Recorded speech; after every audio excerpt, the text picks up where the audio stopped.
My name is Reggie. I'm about kicking ass, I'm about taking names, and we're about making games.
We like games with big stars and big explosions.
And we like games so scary, they keep you up at night.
It is game time.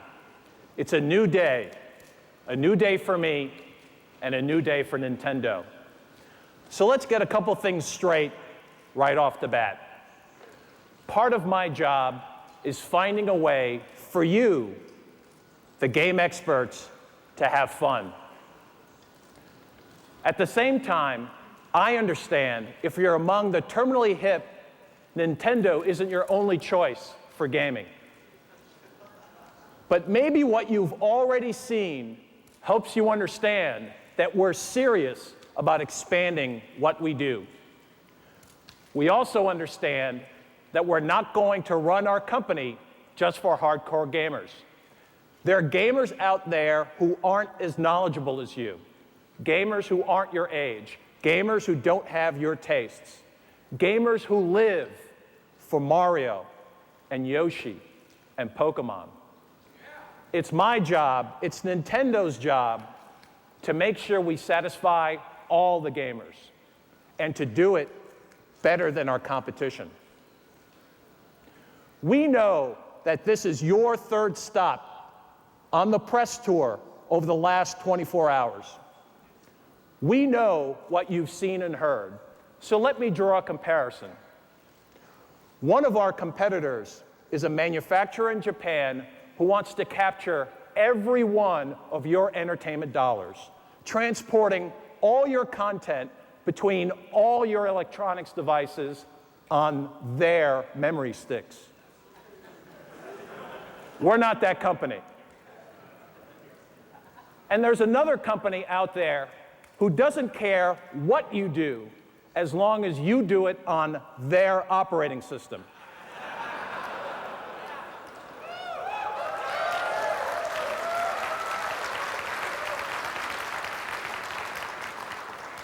We're not that company either.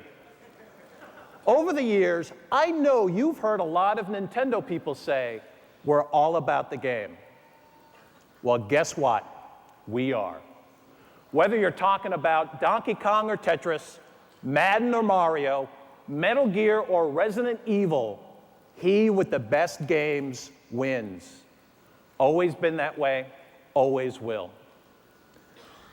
As this company moves forward, you're going to see more Nintendo games and different Nintendo games, and most importantly, new ways for you to relate to your games.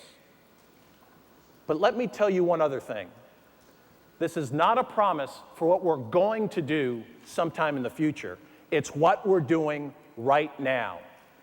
And if you don't realize that, listen closely. While others are talking, Nintendo is acting. Let me ask you a question. What company right now is driving category sales? If you said someone other than Nintendo, you're wrong. We have momentum, have had it since late last year. And if you don't feel it yet, you will. I'll promise you that. Now, I'd like you to welcome a guy who's been essential in building that momentum, George Harrison.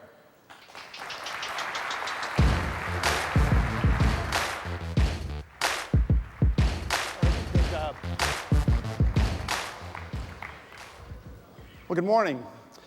Reggie mentioned what's going on in the market right now, so let's take a look. This graph shows the industry sales, excluding Nintendo, over the last 2 quarters, compared with the previous period. Now, you don't need an MBA to realize that this really isn't a pretty picture. A full half year of negative growth. Now, let's look at what Nintendo's done in the same time periods. In the last 3 months of last year, up a whopping 21%.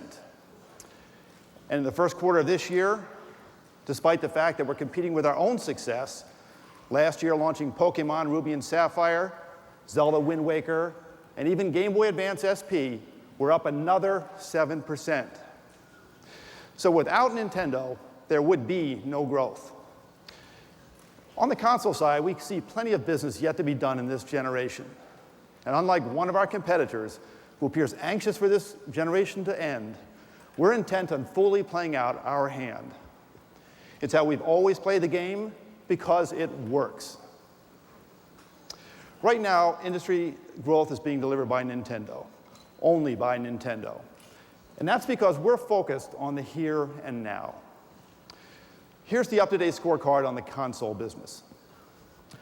Over the last year, Sony has sold through about 6 million machines. That's a decline of about 28% from the year before. Microsoft moved about 3.2 million machines, essentially flat with the previous year. During that same period, Nintendo sold through over 3.3 million units of GameCube, a jump of 41%. And yes, that is good for second place. So when you run the software equation, you get a very similar answer. Nintendo GameCube is more than holding its own. So far in 2004, we've sold more games per system than Microsoft, and we're closing in on Sony. Now, overall, the three systems combined have sold about 38 million units in this generation. And we believe that the potential for this generation is more than 55 million units. That means there are almost 20 million units still to be sold. And you have to ask yourself, what will sell them? Well, this is the fourth system that Nintendo has introduced and managed to the back half of a console cycle. And we've learned that success here always relies on the same three things. First, we've all burned through the hardcore early adopters, the gamers who want the most extreme challenges. They want them to occupy them for weeks or days at a time. The late adopters want something else. They want pure entertainment, entertainment that's easy to get into, and often just for a quick burst of time. And second, they want familiarity.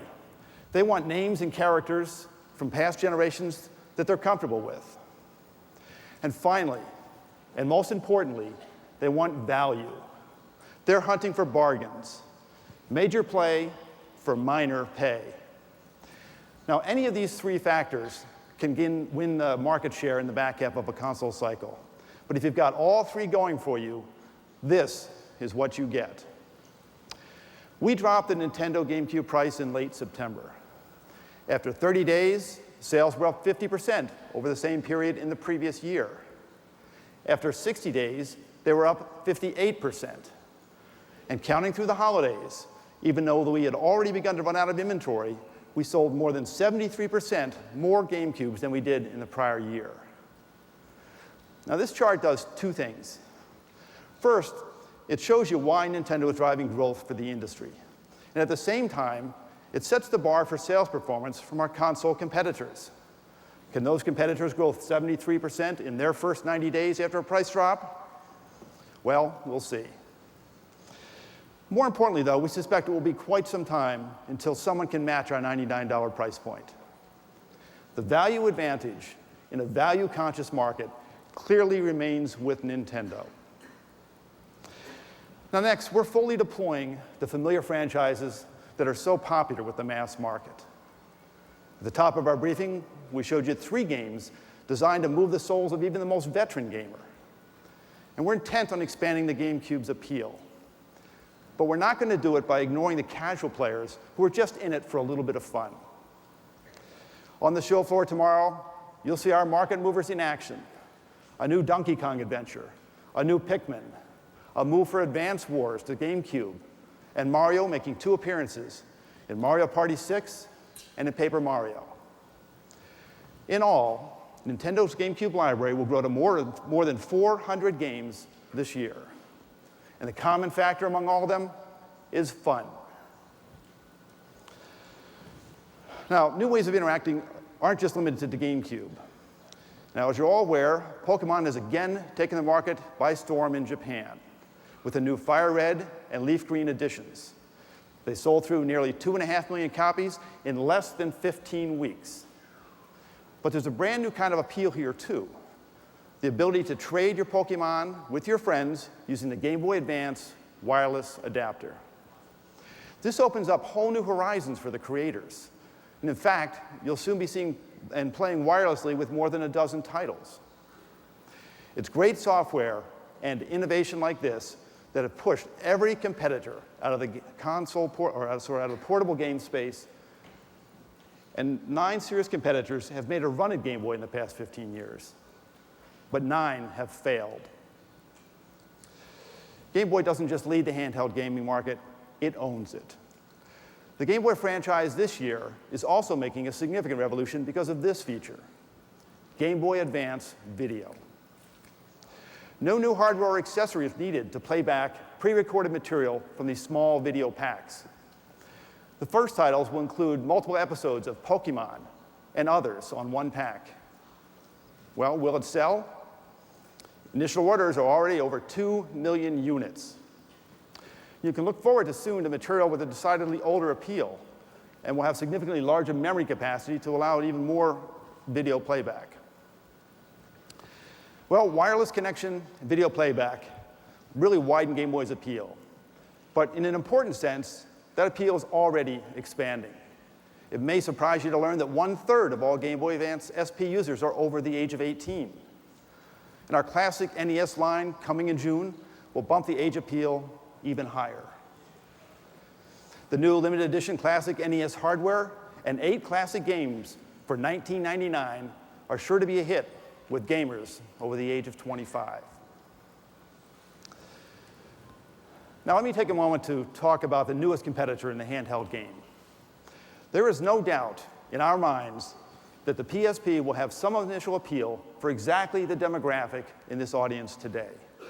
But in this election year, let me put it this way. By the time the PSP gets on the ballot next spring, more than 25 million Americans will have already voted for Game Boy Advance. Now, if you're asking whether PSP can catch Game Boy Advance, maybe we should first ask, can the PS2 catch Game Boy Advance? Since its launch in June of 2001, Game Boy Advance has sold more units than PlayStation 2 in America.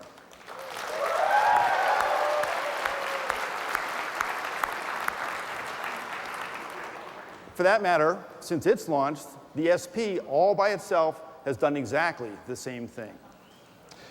So we sit today with a roughly 100% market share of the handheld market. Will that decline? Well, it certainly can't go up. But that loyal base of 25 million Game Boy Advance owners is just the first of the many mountains that Sony has to climb. Game Boy Advance SP is built to be tossed in the backpack, carried in the briefcase, or even dropped in an airline terminal. With no internal drive, it stands up to a lot of abuse. And when it turns on, it lasts. The lack of a moving media also means that the gameplay powers on. We expect our battery life to significantly outpace Sony's. So we think that's enough to be a deal breaker for really true game players. Now finally, those of you who've been around our industry for a while realize that Game Boy, at heart, really is a platform like any other, built on the back of exclusive, must-have titles. Game Boy never would have built its initial audience without the appeal of Tetris and Super Mario Land. Never would have leapfrogged into the sales stratosphere without Pokemon. These are games that launched only on Game Boy. Sony, just like Nokia and others, have to find a killer application before they can truly appeal to the mass market. So bottom line, Game Boy set an all-time record last year. We sold through more systems than any other year in our history. And now, with the wireless play and the video playback, suddenly that appeal is that much greater. In the end, though, it's still about the games. And this year, you'll see Donkey Kong Country 2, F-Zero 2, The Legend of Zelda, Mario Advance, Mario Party, and Mario Pinball, all coming to Game Boy Advance. Together, there's a heavenly array of hits for both Game Boy Advance and Nintendo GameCube. The stars truly are coming out.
What we've talked about today are can't-miss products for Nintendo GameCube and Game Boy Advance.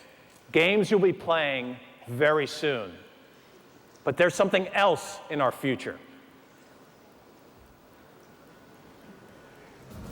I know that a lot of the portable gamers that we have, and there's millions of them. I think the dual screen is going to be amazing. It's about changing the way you play. I think that the dual screen is the next leap forward. It looks like it could be a really neat concept. It's two screen systems, never been done before. Well, I think everybody else is going to have to catch up. All my friends are talking about the dual screen coming out, and I can't wait for it to come out. I can't wait to see it.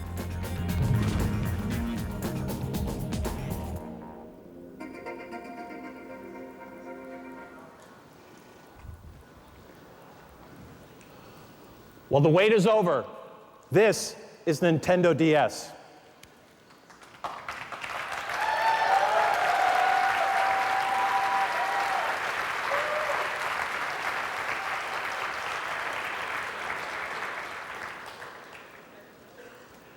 From the time we announced its code name, you've known these initials to represent the most obvious feature, dual screens.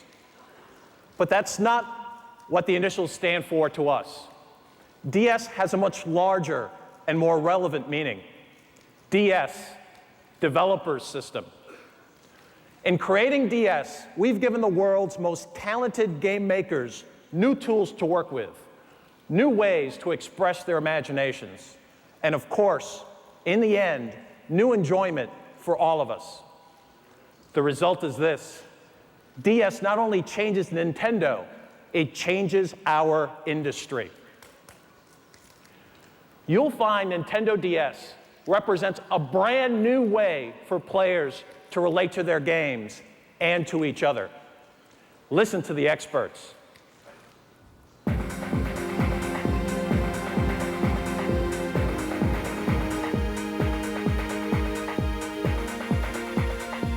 Nintendo came down and presented the DS platform to us just about a month or so ago. I think everyone was in shock. When I told the functions of DS to our creators, they were very excited and eager to work on new development. They really liked DS. The introduction of Nitro, or the DS, is going to allow us to take handheld gaming to the next level. The history of the platform in the last 10 years is that improvements were made on only certain functions. It has been a long time since the platform itself changed radically.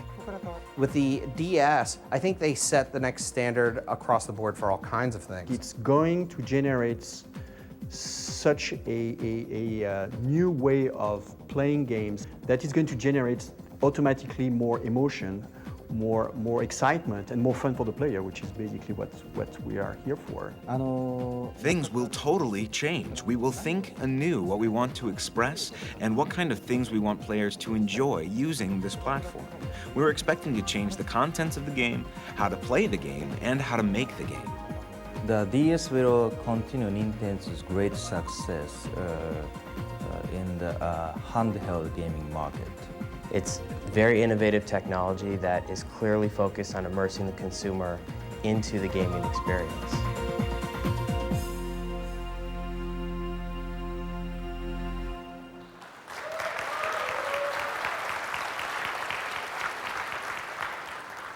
As a whole, the development community already understands what's going on here. I like to think of it like buying a car. Admit it, your left brain looks at a vehicle in terms of the numbers. What's the horsepower, the towing capacity, the 0 to 60? That's our competitor's approach. But your right brain is different.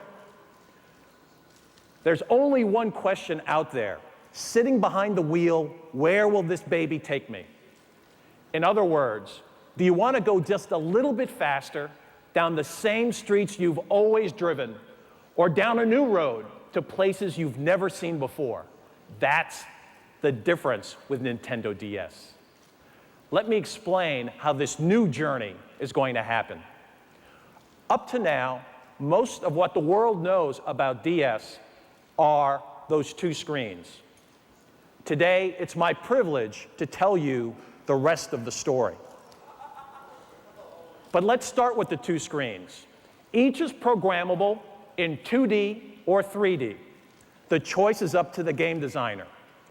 This opens a wealth of options for the developers, and they're totally excited about it. The 3D quality is simply beautiful. Most of you remember how you felt the first time you saw Super Mario 64 on Nintendo 64. It was a breakthrough that took the industry by storm. But this is Nintendo DS action, playing on our new portable system, just as you'll see it on the show floor tomorrow. Isn't it exciting?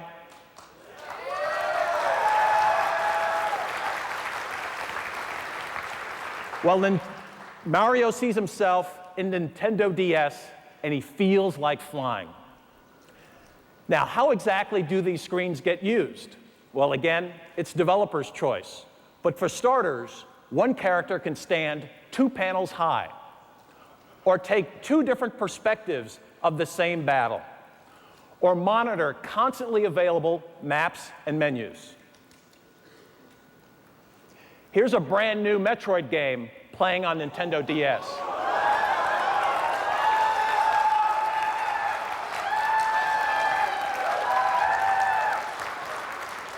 The same way you'll be playing it tomorrow.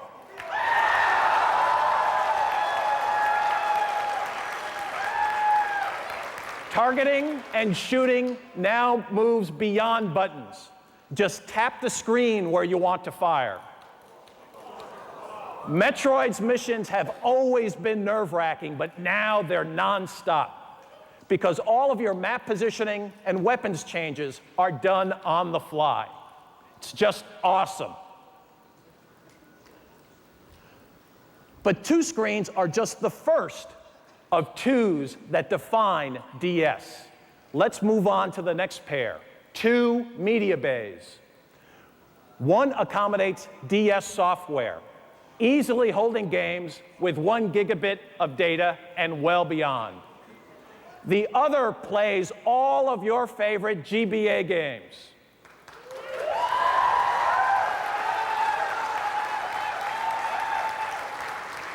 That's right, backward compatibility means an instant library of over 500 titles.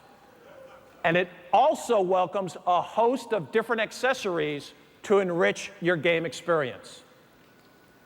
Next, consider the most exciting 2 for game players. 2 incredible new forms of player control. This is where the connection to your game really changes. The first is touchscreen, responding to either a stylus or to your fingertip. It's transformative. Whether you're inputting data onto a software keyboard or actually changing the direction or viewpoint of your gameplay, it's truly unique. The combination of 2 screens and touchscreen stands to reinvent gameplay. You can only find this on Nintendo. You can only feel this on Nintendo. And besides touch, there's talk. The built-in microphone can be married to voice recognition programs. That means your voice, and only your voice, can control the play. Together, touch and voice opens vast new realms of game interaction. If you're looking for the future of gaming, look at the interface. Finally, my favorite 2, dual wireless capability. The first is a proprietary application that allows up to 16 people to play and communicate together. The range extends up to 100 feet. Think about different seats in an office, a lecture hall, an airplane. Who says they can't all become connected playgrounds? And with Nintendo DS, local wireless takes on a whole new definition. Specifically, imagine instant chat and draw, transmitted exactly like you created in your handwriting. Your little works of art will look the same way on other screens as they do on your own. And DS will even connect for you, springing to life from sleep mode once you're in range of someone else transmitting in group format. But what if your friend is more than a few feet away, say a few time zones away? No problem.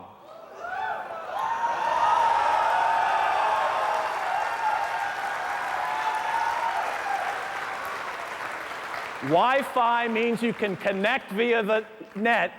It's beyond online, it's no line. In all, this machine truly is transformative. It changes how you connect to your games and to each other. There's no reason to take my word for it. Instead, listen again to the developers who are already working on it. Their eyes are fixed firmly on the game horizon, mapping entirely new routes with Nintendo DS.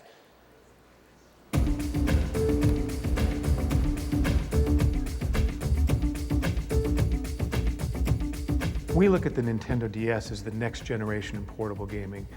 It's more advanced, fully 3D. The two screens allow for a new game mechanic. I think the brighter display, and I think this new memory format is really going to set the standard for how handheld devices are going to be created in the future. What I like best is the touch panels. The idea of just touching is wonderful. Yeah. It's the touch panels that make things easy. The games that took a very complicated operating system and input system may be more player-friendly by using touch panels. The function will enable us to try more interesting things. And one of the most exciting parts of playing video games is competing with your friends and your family, and to be able to compete with a live person is just ultimately the most exciting part of a product. The fact that a format like Nintendo DS supports that kind of multiplayer is tremendous because it really allows games to get to the next level. We can use 4 screens when played by 2 players, maybe even 6 screens or 8 screens. The number of screens increases rapidly, and that kind of possibility of expansion makes us excited. The developer opportunities are right now what's really driving a lot of creativity in the studios. How are we going to use the wireless? What can we do with 2 screens? What about the touch screen? That's really focusing our game designers on trying to build games in an entirely new way.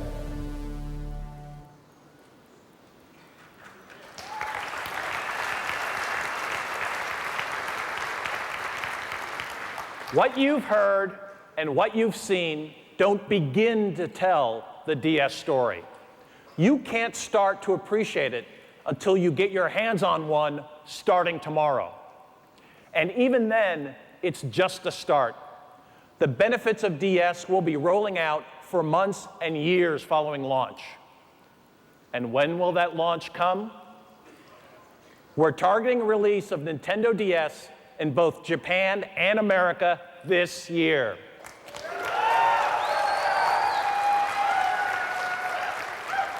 And Europe and Australia in the first quarter of next year. It will come to the market. It will come to the market with a new name and at an affordable price. On the show floor tomorrow, you'll see a wide range of demonstrations. Many of them, in fact, will become retail software. The change that DS represents, and indeed all of the new Nintendo, is happening under the leadership of our worldwide president, Mr. Satoru Iwata. Please join me in welcoming him.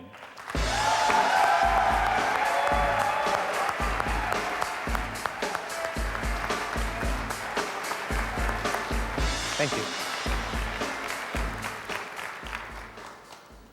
Thank you. Nintendo was proud when we introduced the plus key switch with the NES instead of arcade joysticks. Proud of 2-player gaming with the NES and 4-player gaming on Nintendo 64. Proud of that analog joystick and the Rumble Pack and True 3D. We are proud we established portable gaming with Game Boy. All these advances are now industry standards. All make us proud. But I think we are most proud of this.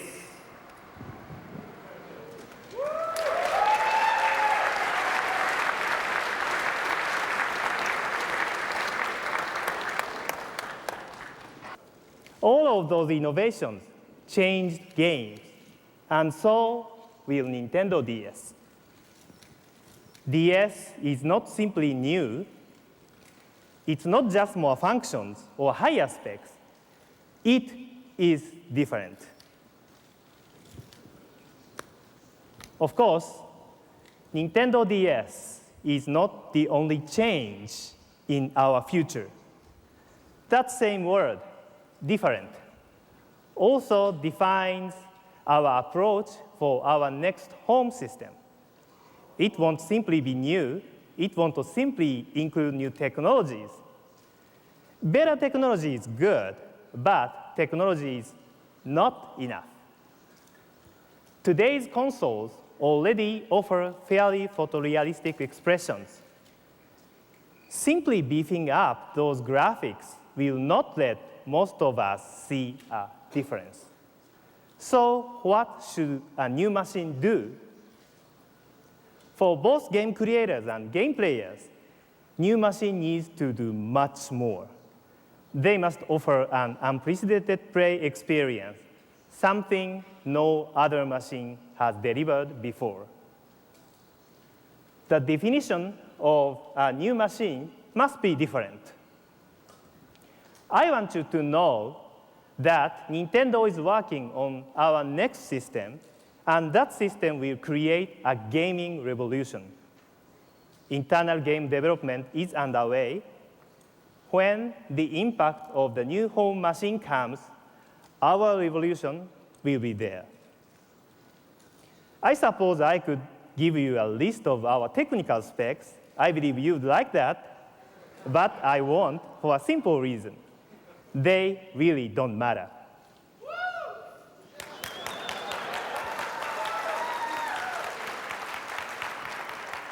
The time when horsepower alone made an important difference is over. From this time on, we must create something more unprecedented experiences, the same way we have with Nintendo DS. So let me repeat. Work on revolution is well underway. When you see it, you will be excited because you will experience a gaming revolution. And with Nintendo DS, video games will be changed. This week, I invite you to enjoy the great new experiences we are creating for Nintendo GameCube and Nintendo Game Boy Advance, and of course, the wonderful new Nintendo DS. Thank you very much.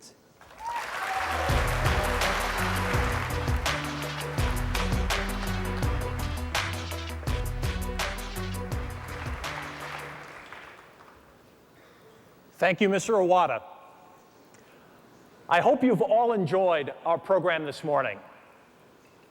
But before you leave, I'd like you to step inside one more world for Nintendo GameCube.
Ladies and gentlemen, please welcome Shigeru Miyamoto.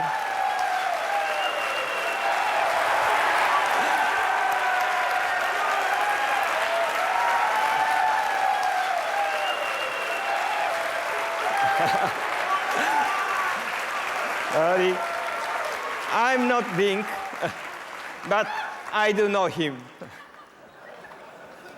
Even after 18 years, the Legend of Zelda never stops changing.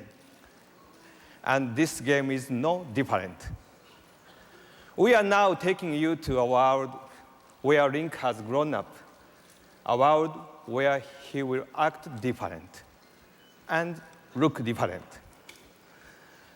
In order to grow, Link must not stand still, and neither can I.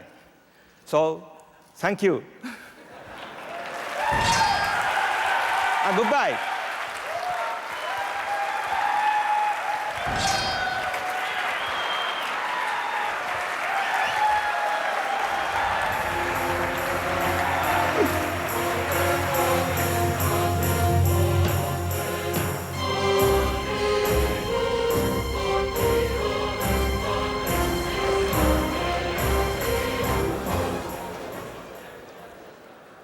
Ladies and gentlemen, I've spent my entire career marketing products to teens and 20-somethings. And I learned a long time ago, there's no BSing that audience. They want great product and they want great value. They want cutting edge and they want legendary. They want the best of the past and they demand what's absolutely right now. Nintendo is delivering all of that. Zelda, Capcom's Resident Evil, Pokemon, Mario, and Nintendo DS all boost the momentum we're carrying into this E3 through the rest of this year and well beyond. We're giving players what they want for both GameCube and Game Boy Advance, and they're rewarding us with more market share. Funny how that works. As you've seen, Nintendo DS is not standing still. As a 10th serious competitor decides to make a run at Game Boy, DS raises the bar on portable gaming before they even get started. Nintendo DS is a third way to play. It defines its own category. It reinvents portable entertainment, and so will Nintendo's revolution. I hope if we've done anything, it's to show you that this is a new day for Nintendo. We remain all about the game, all about the gamer, or in other words, all about you. Thank you and enjoy the show.